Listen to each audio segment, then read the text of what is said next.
மேடையில் அமர்ந்திருக்கும் எனது பள்ளி தாளாளர் அவர்களே, பள்ளி ஆண்டு விழாவிற்கு சிறப்பு விருந்தினராக கலந்து கொண்டு விழாவை மேலும் சிறப்பித்து வரும் பள்ளி சிறப்பு விருந்தினர் அவர்களே, மேலும் எங்களுக்கு பாடம் கற்பிக்கும் ஆசிரியர்களே மற்றும் கேமரா ஜூம் பண்ணிருக்கும் பெற்றோர்களே, உங்கள் அனைவருக்கும் என் மாலை வணக்கத்தை தெரிவித்துக் கொள்கிறேன்.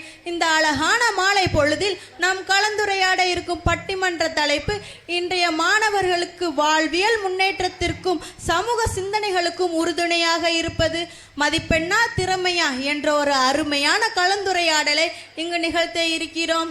ஒரு தோட்டத்தில் 2 விதைகள் விதைக்கப்பட்டன.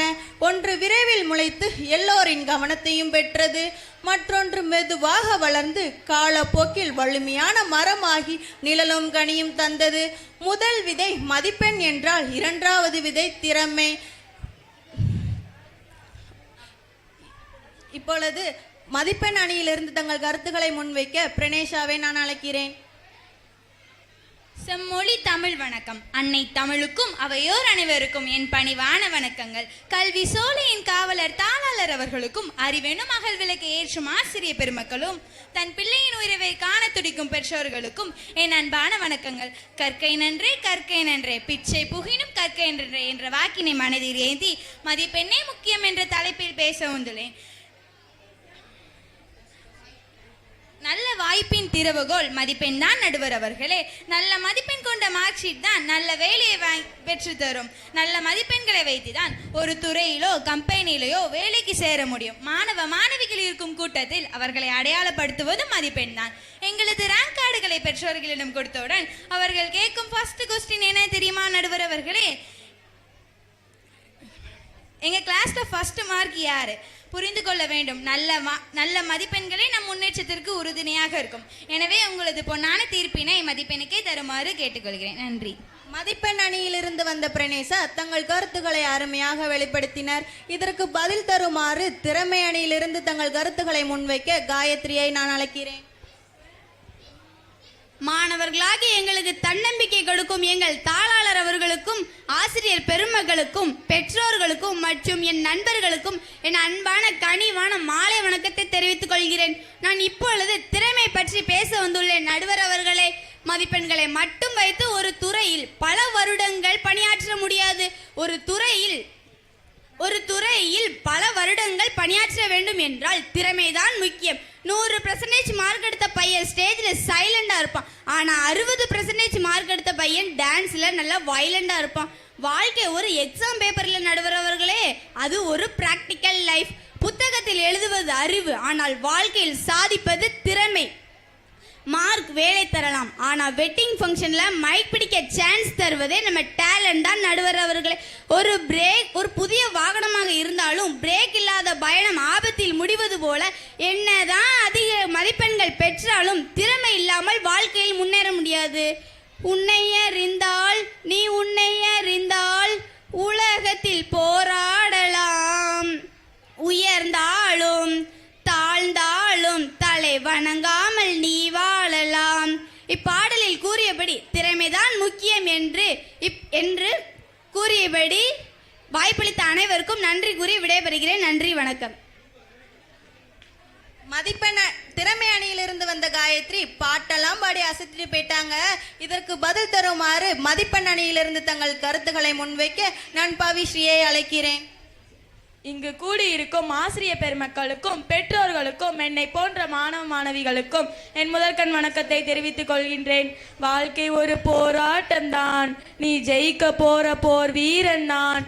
வேர்வை ஒரு நீரோட்டம் தான், அதில் விளையும் நல்ல பூந்தோட்டம் தான் என போட்டி உலகில் வெல்ல வேண்டிய மன உறுதியை இப்பாடல் தருகிறது.